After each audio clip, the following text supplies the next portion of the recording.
Salut, c'est le doc, ça y est, le chapitre 793 est sorti et je dois dire que c'est un chapitre de malade, un chapitre de dingue. C'est le chapitre qu'on attendait tous de fin d'art où il y a plein de trucs qui se passent. Et là, il se passe un truc à toutes les pages et même certaines pages, il y a carrément des trucs qui se passent dans toutes les cases. Il y a plein de trucs à dire et c'est justement pour ça que je prends autant de plaisir à faire les critiques, analyses de chapitres de One Piece. Alors justement, c'est parti. Alors vous remarquerez par contre que je parle pas fort parce qu'il est, j'ai pas de montre, il est 23h30, j'ai voulu sortir le chapitre le plus rapidement possible. Je vais pas me coucher, je le sens parce qu'il y a tout le montage qui m'attend derrière, mais bref, c'est un truc que j'ai vraiment envie. Alors c'est parti pour le chapitre de la semaine, je dirais même le meilleur chapitre de tout l'arc Dressrosa, le chapitre 793.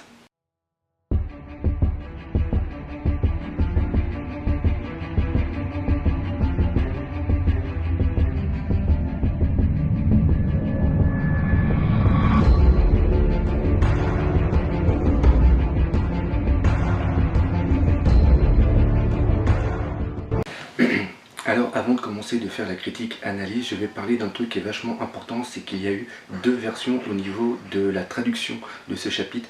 Il y a eu une première traduction qui a été très mal faite et il y a une deuxième qui est sortie pas longtemps après. Et d'ailleurs je remercie au passage la Magic Fuck Team qui a fait vraiment un boulot de dingue pour sortir très vite une version améliorée justement. Et la différence justement entre la première et la deuxième version est vraiment énorme au niveau de la compréhension globale du chapitre. Même à lire les deux, on a l'impression d'avoir deux chapitres différents. Donc ça c'est vraiment très important. Et c'est aussi pour ça que je prends mon temps de vraiment faire l'analyse, parce que des fois il y a des petites coquilles qui sont corrigées au fur et à mesure. Et ça nous donne vraiment la vraie conteneur exact du chapitre. Donc ça c'était un petit truc que je voulais dire avant de commencer la vidéo. Et encore une fois, merci à la Magic Fuck Team de faire un boulot aussi bon et surtout aussi rapide. Alors il y a tellement comme choses à dire sur ce chapitre qu'il va pas falloir que je me mélange, donc je vais quand même faire un plan assez précis. C'est-à-dire qu'au début je vais parler du titre qui est quand même assez important. Après on va parler du gouvernement, de la marine. Une troisième partie où ça va être justement les alliances entre les empereurs et les supernovas. Et une dernière partie où on va parler de tout ce qui a été à côté, qui est passé inaperçu mais qui avait quand même son importance. Le titre est Tigre et chien, et donc vous avez sûrement remarqué l'analogie par rapport au tigre Fujitora et au chien Akenu. Et là on a vraiment un très bon titre parce que c'est vraiment le clash entre les deux personnes et ces deux visions justement de la justice qui est totalement opposée. Nous avons d'abord avec Fujitora la justice, je dirais, humaine, et après nous avons avec Akenu, là le truc qui est drôle, c'est la justice aveugle.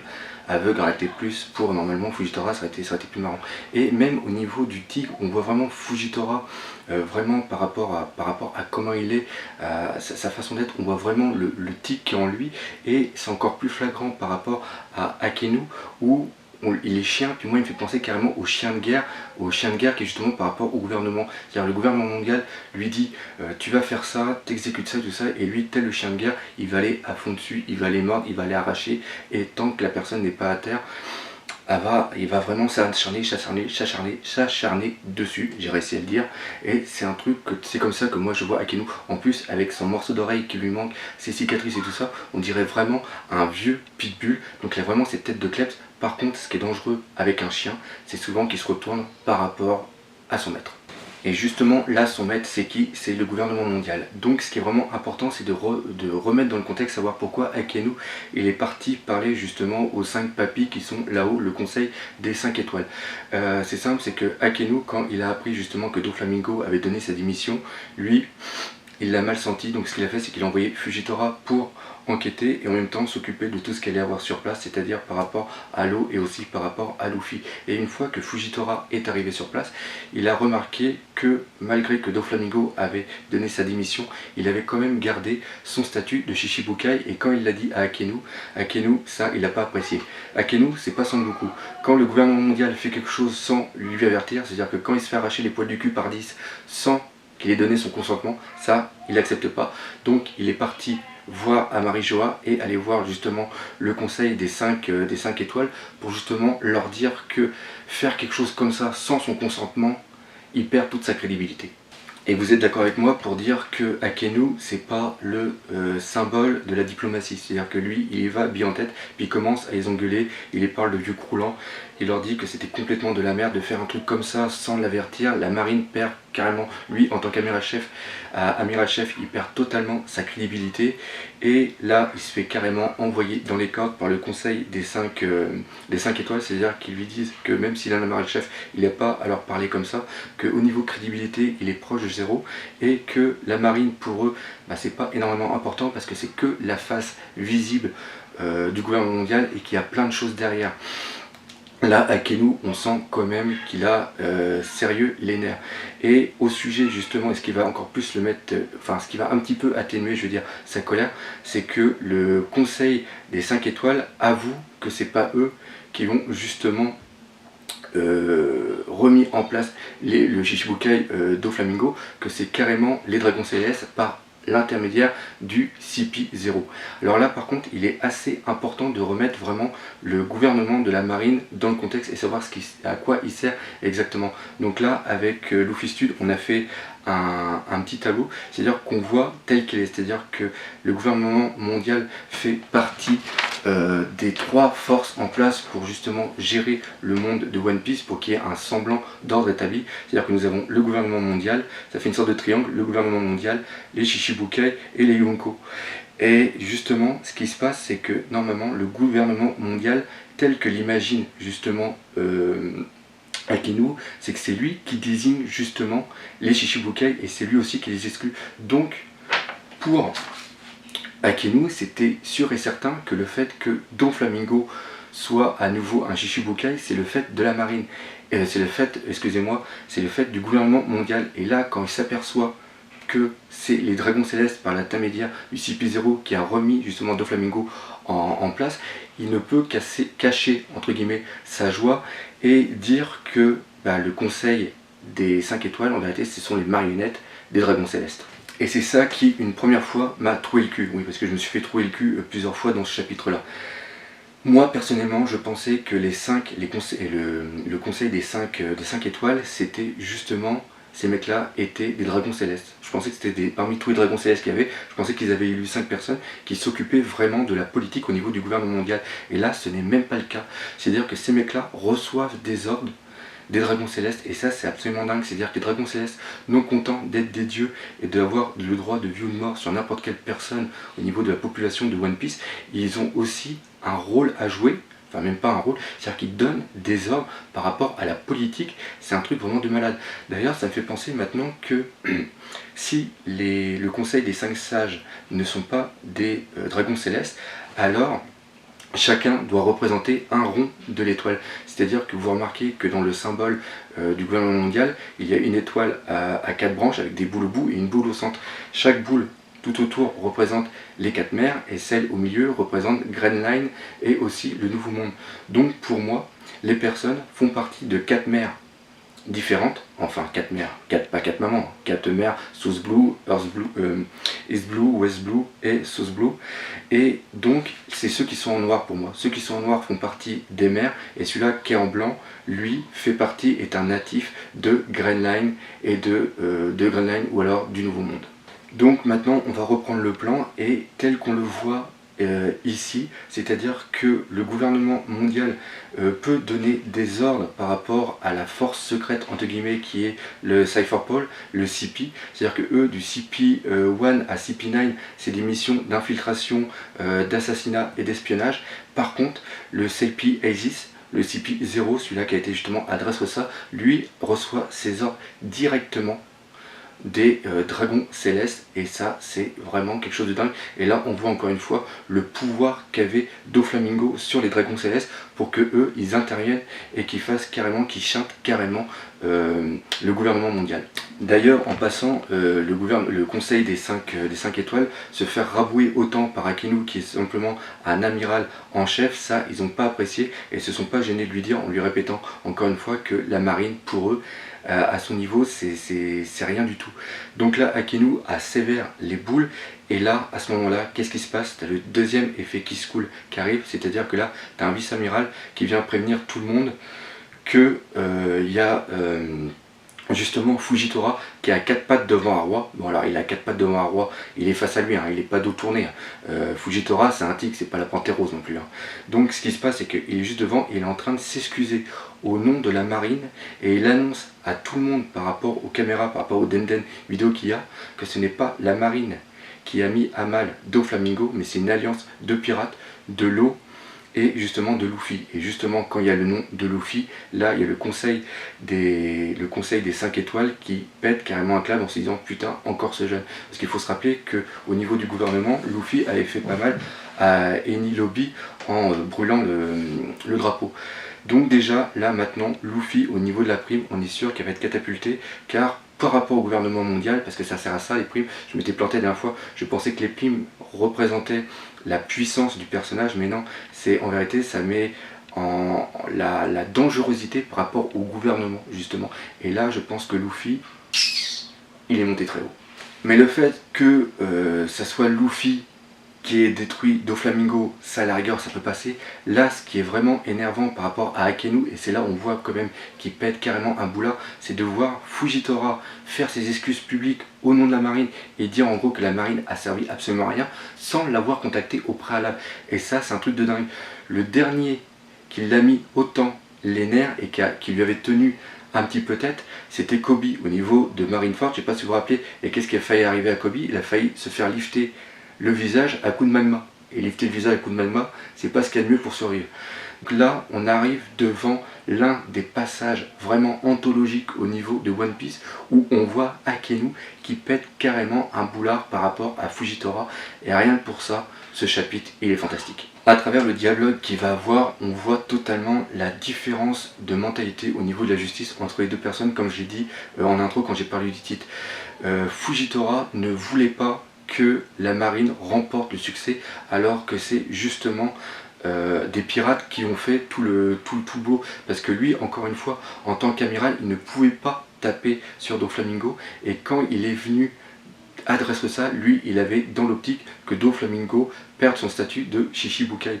Et là, ce qui est vraiment excellent, c'est que grâce au flashback, quand on le voit parler justement avec Smoker, on comprend pourquoi il était autant inactif. On comprend pourquoi il a fait un semblant de combat par rapport à Sabo, parce que, excusez-moi, mais Fujitora, il avait amplement les moyens de foutre Sabo complètement out. Ça, c'est sûr et certain. Sabo venait juste d'avoir son pouvoir, alors que Fujitora le maîtrisait.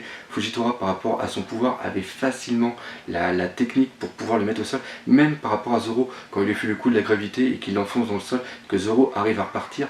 Je pense que c'est encore une fois Fujitora qui a donné, qui a fait semblant de foutre vraiment un gros coup dans Zoro, alors que pour moi son coup était quand même assez retenu. Pareil, le coup de déclencher un météore pour qu'il tape la birdcage et qui s'éclate, c'était en un sens pour montrer que s'il utilise son pouvoir, il n'allait pas pouvoir le faire parce que il allait mettre les citoyens en danger. Et tout ça, c'est, moi je vois Fujitora comme un mec super intelligent, tout a été calculé et encore une fois je le dis, c'était vu par rapport à Smoker. Parce qu'on voit Smoker dans un flashback parler à Fujitora et lui expliquer que ce qui s'est passé à Alabasta, c'est pas la marine qui a gagné, c'est simplement Luffy qui a réussi, et lui ça faisait 2 ans qu'il était dans les environs d'Alabasta et qu'il regardait tout ce qui se passait, et si Luffy n'était pas intervenu, il dit carrément que Alabasta serait devenu vraiment un paradis pour les pirates. Et justement Smoker avait encore une certaine rancœur parce qu'on le voit carrément frapper. Il n'a rien pu faire, il n'était pas assez puissant à l'époque pour dire non, c'est pas la marine qui l'a fait, c'est Luffy, ce sont des pirates. Et Fujitora, quand il a entendu ça, il s'est dit moi je ne ferai pas la même horreur à Dressrosa, je dirais que ce sont vraiment des pirates qui ont vaincu Doflamingo.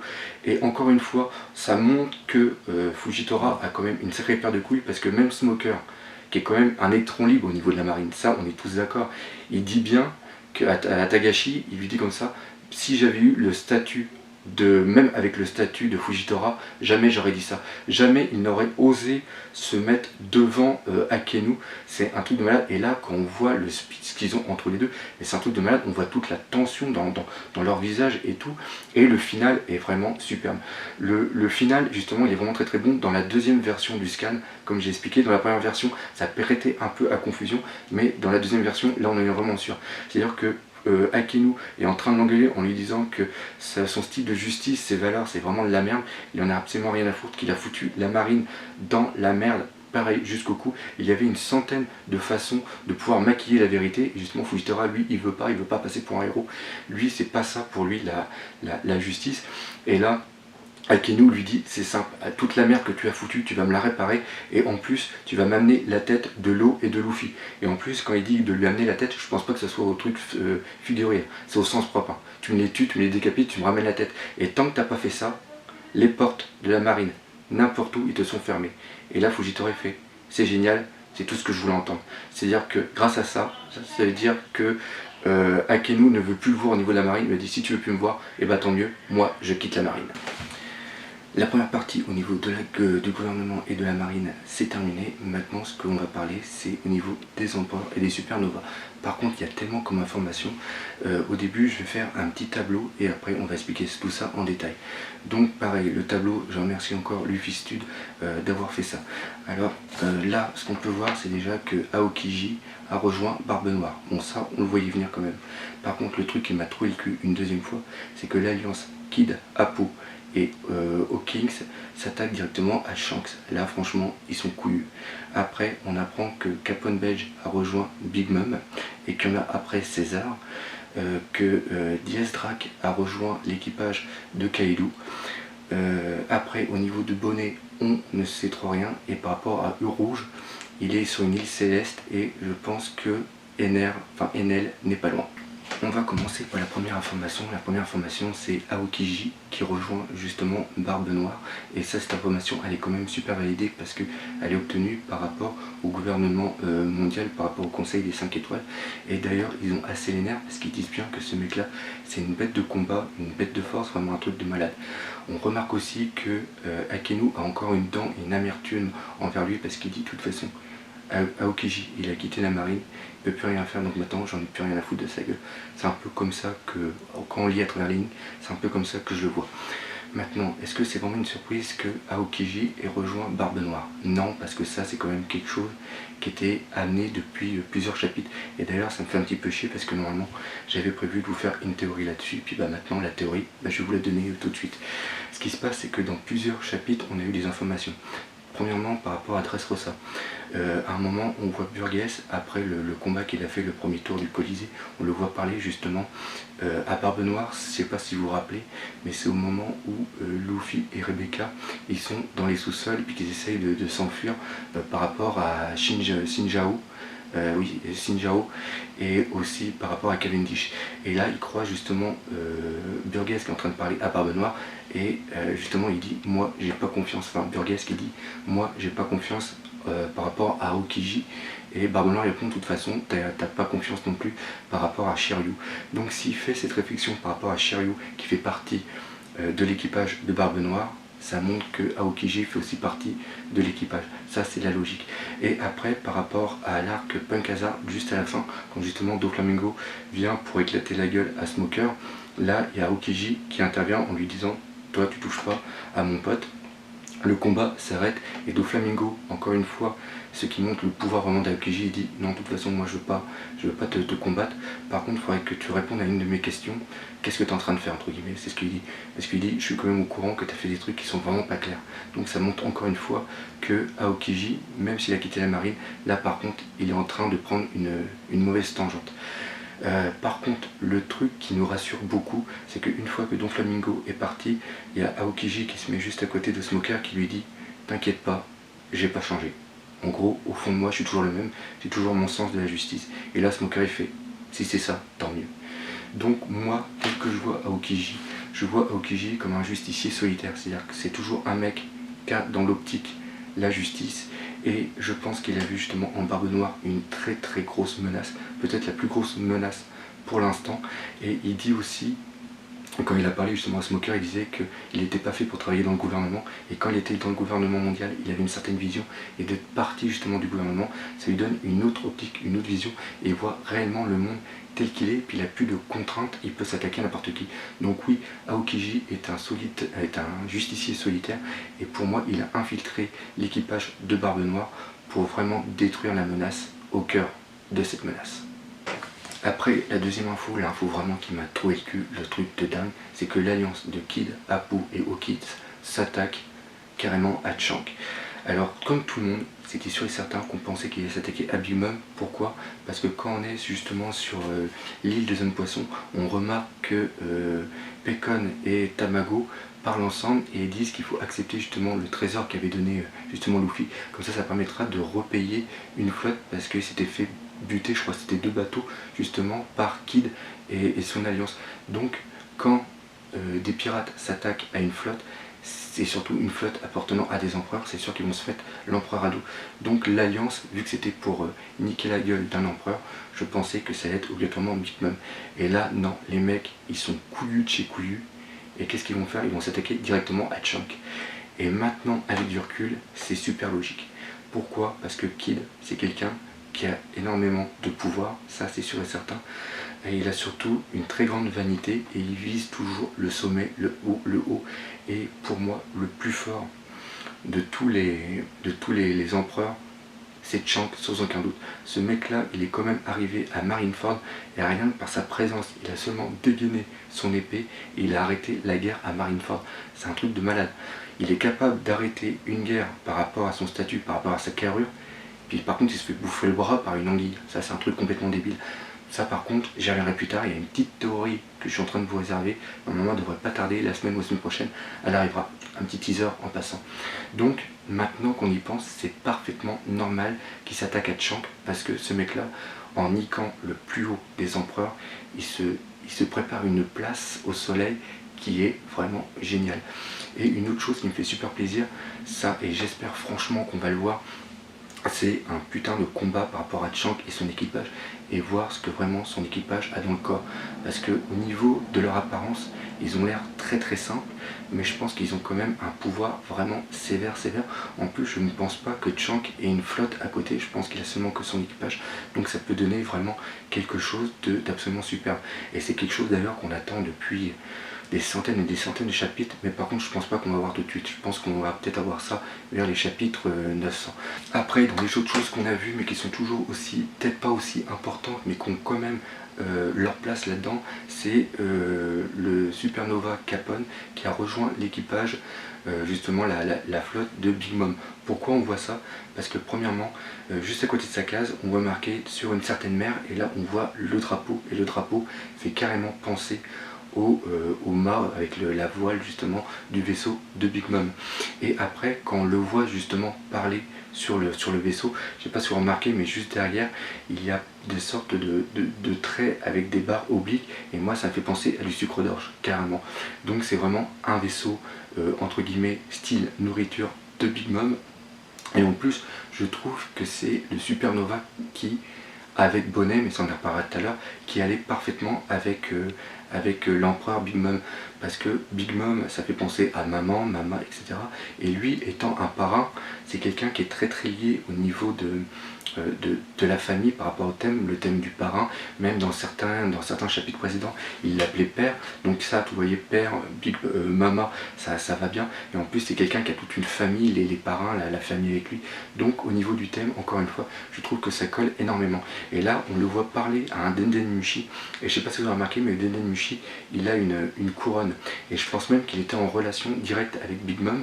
Parce que je sais pas si vous avez remarqué, mais quand vous prenez le gros vaisseau de Big Mom, vous remarquerez que tout en haut, il y a une couronne. Et aussi, sur la tête du bateau, il y a aussi une couronne. Donc peut-être que c'était justement Big Mom, parce qu'on ne voit jamais le haut de sa tête. Peut-être qu'elle a aussi une couronne ou quoi que ce soit. Je sais que quand c'était sur Fishman's Land, quand Big Mom a parlé, son Denden Mushi n'avait pas de couronne, mais on sait tous que le Denden Mushi représente la personne telle qu'elle est au moment de parler. Donc peut-être qu'au moment où elle va parler, elle avait la couronne ou quoi que ce soit. Donc pour moi, je pense que c'est Big Mom. Et qu'est-ce qu'il dit? Déjà, il dit que ses amis ont eu de la puissance, ou je sais plus exactement le terme que c'est. Alors je pense que là, il parlait justement du combat qu'il y a eu entre justement Peckham, Tamago par rapport à Senji, parce qu'ils étaient pour récupérer César, et César était justement sur le bateau, le Tucson Sunny, et je pense franchement qu'ils ont réussi à s'enfuir. Et donc maintenant, Capone va aller à la poursuite de César pour le ramener, parce qu'il dit de toute façon je vais ramener, je vais aller prendre César. Et je pense que dans quelques chapitres ou quoi que ce soit, parce que où le Toussaint Sunny allait avec l'équipage, ils allaient direction Zou. Donc c'est sûr, oui je dis beaucoup de donc parce qu'en ce moment c'est en train de carburer à fond. Ce qui se passe, c'est qu'ils vont tous aller. Alors, le Toussaint Sunny va aller à Zou, et vu qu'il est poursuivi par Capone et sûrement poursuivi par Pecan et Tamago, ça risque de faire vraiment un gros combat là-bas, enfin une belle confrontation.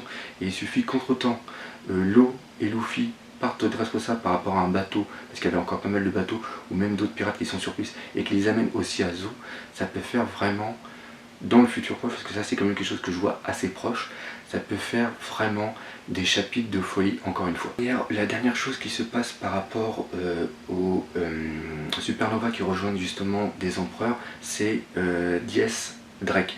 C'est pas X Drake, le X c'est 10 en espagnol, donc c'est Diez Drake qui a rejoint l'équipage justement de Kaido. Encore une fois, c'est quelque chose qui est parfaitement logique, parce qu'à un moment on l'avait vu combattre le cyborg Scotch, je crois, qui était sur une île hivernale. Il lui avait dit justement cette île appartient à Kaido, et Shaq a dit oui, c'est moi justement qui est là en protection, et je pense qu'il l'a justement niqué pour faire voir sa puissance à Kaido et pouvoir rejoindre justement son équipage. Et comme en un sens c'est un Zoan, c'est pas un Zoan mythique, c'est un Zoan, putain, c'est pas préhistorique, antique je crois, ouais c'est ça, c'est un Zoan antique, et c'est quand même quelque chose qui est très très recherché, qui a énormément de pouvoir. Et ça, Kaido, vu qu'il veut des smiles et vu qu'il veut avoir qu'un équipage de Zoan, il avait parfaitement sa place dedans. Il se passe en plus des choses vraiment très très importantes, rien que dans cette page là, il y a plusieurs trucs qui sont donnés. Premièrement, Diez Drake, on apprend que c'est bien Doflamingo qui a tué son père, mais il dit qu'il n'a aucune amertume, aucune rancœur envers lui. Et d'après moi, Diez Drake va aller à Dressrosa pour aller récupérer Doflamingo, parce que je sais pas si vous avez remarqué, l'équipage qui est avec lui, ils parlent ensemble, il dit en un sens t'as du sang-froid pour pas avoir de rancune, donc ça c'est cool, donc tu vas pouvoir nous donner un coup de main. Un coup de main à quoi? Pas aller cueillir des pâquerettes ou des champignons, mais aller récupérer Doflamingo. En plus, parlons de Doflamingo, par rapport à Kaido, il a un niveau, je dirais pas un niveau de puissance, mais je pense qu'il était pas, qu'il cachait bien son jeu, parce qu'ils le prennent vraiment pour de la merde. Il y a un mec qui va voir justement Kaido Sama et lui dit cet imbécile de Doflamingo s'est fait niquer, en gros c'est ça. Et il dit bien cet imbécile. S'il avait eu une certaine importance, s'ils avaient eu justement un respect pour lui, ils auraient dit Doflamingo Sama s'est fait avoir, que là il dit c'est imbécile. Donc ça, au niveau de la mentalité, ça peut jouer pas mal. Et aussi on peut penser que Kaido en ce moment est sur Wano. Pourquoi? Parce que les arbres tels qu'on les voit, ça fait penser à des arbres japonais avec la neige, et la grosse silhouette qu'on voit, il y en a beaucoup qui ont pensé que c'était Kaido. Peut-être que c'est Kaido vu que c'est une bête monstrueuse, il paraît, mais moi je le vois plus comme un temple japonais. Là j'ai mis l'image justement en parallèle, et moi justement je pensais franchement que c'est un temple.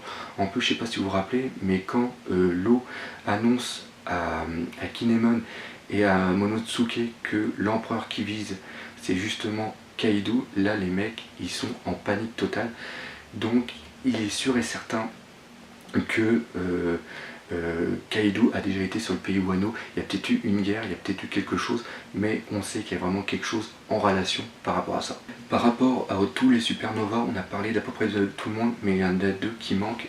Premièrement, il y a Bonnet dont j'avais fait la théorie la semaine dernière, comme quoi qu'elle serait peut-être dans l'équipage de justement Big Mama. Maintenant je pense pas trop, parce que on remarque qu'elle n'est plus sur l'île des pommes, elle n'est plus sur Apple 9, parce qu'il n'y a plus de neige, et puis les maisons n'ont plus le même style. Donc c'est quand même quelqu'un qui est un électron libre au début des supernovas, et on remarque aussi qu'elle est super contente, elle est fière de participer justement à la pire des générations. Donc ça c'est vraiment très très bon. Et l'autre chose, le dernier qu'on n'a pas parlé, c'est U-Rouge. Donc là par contre je dois mal le prononcer, dites-moi comment il faut le prononcer. Vous êtes, certains sont des champions pour me dire comment prononcer les noms. Oui, j'ai encore une petite rancœur là-dessus, mais c'est pas grave. Donc U-Rouge ou U-Rouge, je sais plus. Lui, il est sur une île céleste et on voit qu'il a plein de pansements. À partir de là, on peut penser qu'il a eu un combat, et la dernière fois qu'on l'a vu, c'était par rapport justement à une île avec plein d'éclairs. Et il est sur une île céleste, il pense être à l'abri, et là il y a des membres de son équipage qui disent il y a quelqu'un qui arrive. Il a dit non, c'est impossible, on est en train de se reposer, on est sur une île céleste qui est complètement isolée, il n'y a personne qui peut arriver, et d'un coup on le voit, et là on ne sait pas qui c'est, mais franchement, la dernière fois qu'on l'a vu, il y avait des éclairs, on est sur une île céleste. Moi je dis que ça pue sévère et ça sent le retour d'Enel, et franchement s'il revient, ça va faire super plaisir. Par contre, par rapport à tout ça, j'ai un tout petit regret, tout petit, c'est qu'il n'y a pas d'annonce où il n'y a rien du tout par rapport à Crocodile, vu que je parlais d'Enel. J'aurais bien aimé voir Crocodile. C'est un perso franchement depuis Marineford que j'adore. Ce mec a plein de charisme et je trouve que en plus la friction qu'il avait eue par rapport à Doflamingo, je pense qu'il doit être quand même super heureux que Doflamingo en ait pris plein la gueule, surtout par Luffy.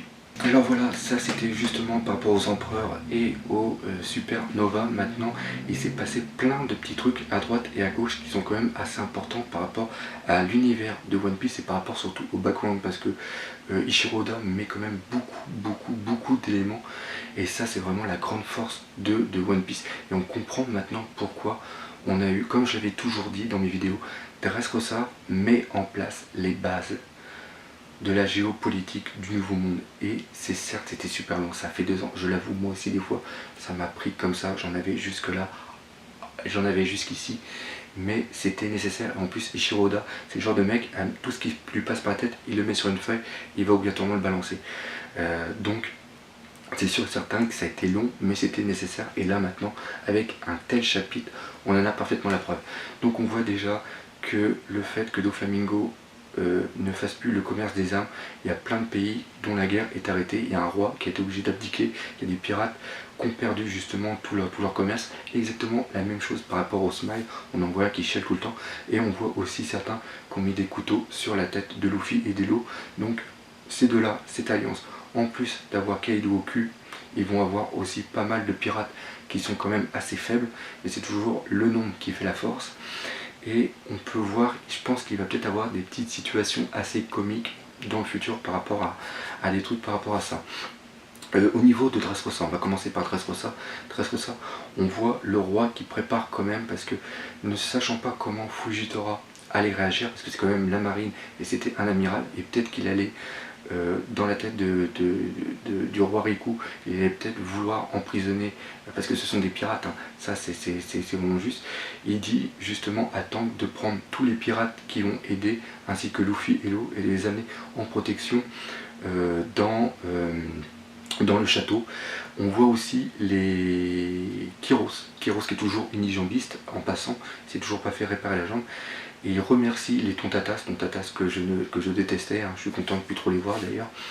Donc il les remercie, il dissout l'organisation, parce que maintenant, vu que Doflamingo est niqué, ils n'ont plus lieu d'être, mais par contre il leur dit qu'ils peuvent aller justement dans le château, et vu qu'ils ont aidé justement pour la réhabilitation et la sauvegarde de Dressrosa, ils vont pouvoir être à Green Beach vraiment tranquille, mais ils vont pouvoir venir dans leur ville comme ils veulent.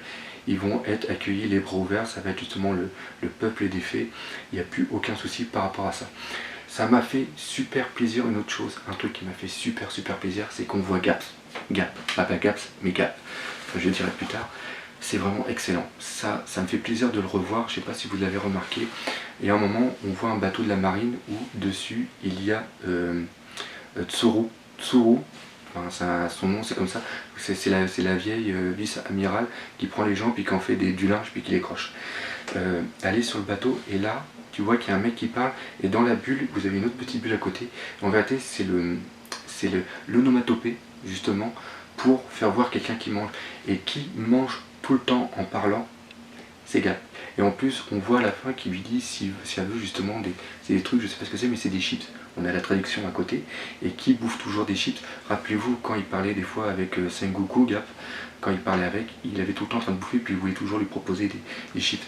Donc là on apprend qu'il est devenu un enquêteur, Et justement il prend toujours tout à la rigolade, il dit ah bah tiens qu'est-ce que vous faites sur ce bateau? Bah, justement vous m'avez donné l'ordre d'aller surveiller, d'aller à la poursuite de pirates, donc je suis sous vos ordres et c'est vous qui m'avez donné l'ordre en plus.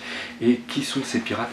Bah, je pense que c'est tout simplement, il est à la recherche de son fils et de son petit-fils, et je pense que justement ça va faire un petit peu un remake de ce qu'on avait eu justement après Eni Lobby, où il y a Garp qui arrive et qui latte Luffy. Donc je revois bien un petit truc comme ça, mais ça fait super plaisir de voir Garp ici. Et la dernière chose que je suis aussi pas mal content, c'est qu'on va enfin voir vraiment le laboratoire de Vegapunk et la face surtout de Vegapunk, car sur le bateau avec Smoker et justement Tagashi qui est justement l'équipage du G5, et ben il y a toujours les enfants et ils s'apprennent qu'ils vont justement sur l'île de Vegapunk pour je pense travailler sur un remède pour pouvoir refaire les enfants en taille normale, leur allonger la vie ou quoi que ce soit. Donc ça fait aussi super plaisir. Comme toujours, il y avait plein de petits trucs à droite, à gauche, et c'est toujours un plaisir. En plus, c'est toujours plein de petits traits d'humour. Là, le trait d'humour que j'ai vraiment apprécié, c'est Killer quand il annonce que c'est quand même Shanks qu'ils vont avoir. C'est l'annonce que l'alliance de Kid, Apu et Hawkins vont attaquer Shanks, c'est vraiment été un moment marquant de ce chapitre. Et c'est qui le dit? C'est Killer, et il a des morceaux de spaghetti qui dépassent du casque. Je veux dire que l'importance de l'annonce par rapport à l'attitude du personnage est en totale opposition, et ça c'est encore en pur style Ichiro Oda. Et il y a un autre truc qui m'a fait marrer, c'est vraiment quand tu vois Fujitora qui engueule Akenu, tu vois les mecs de la marine, ils hallucinent totalement, ils se mettent au loin, ils ont même peur de voir justement le Deden Mushi se transformer en Akenu et tout cramer tout autour. Donc vraiment, toujours quelque chose de hyper vivant dans ce manga, dans les différentes cases, on vit avec eux, et ça c'est génial. Donc voilà ce que j'ai pensé de ce chapitre 793, qui est un chapitre de malade, vraiment dingue. C'est pour ça qu'encore une fois, c'est pour ça que ça me fait super plaisir de suivre ce manga, c'est pour ça que ça me fait plaisir de faire des critiques, analyses, parce qu'il y a tellement de matière dans ce manga, ces trucs. Regardez, dans Naruto, il n'y avait pas que Konoha, il y avait plein de villages qui étaient cachés, qui étaient autour, mais il n'y avait pas, excusez-moi, il n'y avait pas autant de background, il n'y avait pas autant de recherche, autant de vie. Ça, des fois, je m'amuse à croire que le monde de One Piece existe réellement dans un univers imaginaire ou quoi que ce soit, que tout ce qu'on est en train de lire, c'est vraiment quelque chose qui est en train de se passer. Ça fait rêver, Ichiro Oda nous vend du rêve, nous vend, c'est toujours un plaisir, c'est ça. Donc voilà, encore une fois, je m'excuse encore par rapport à ma voix qui est assez basse, parce que là il doit être plus de minuit, c'est un truc de dingue. J'ai encore le montage et l'encodage à faire, c'est un truc de taré. Je vais essayer d'augmenter le son sur la vidéo. Bref, j'espère que vous comprendrez qu'avec tout le boulot que j'ai eu, que je n'ai pas pu le faire avant, j'aurais bien voulu le faire avant, mais j'ai pas pu. C'est pour ça que je le fais ce soir dans ces conditions, parce que je suis vachement content de faire ces vidéos pour vous, etc. etc. Bref, toujours la même chose pour terminer. Merci d'être aussi nombreux à regarder cette vidéo. N'hésitez pas à partager, c'est super important. Et comme d'habitude, on se dit à bientôt pour de nouvelles aventures One Piece. Allez, salut!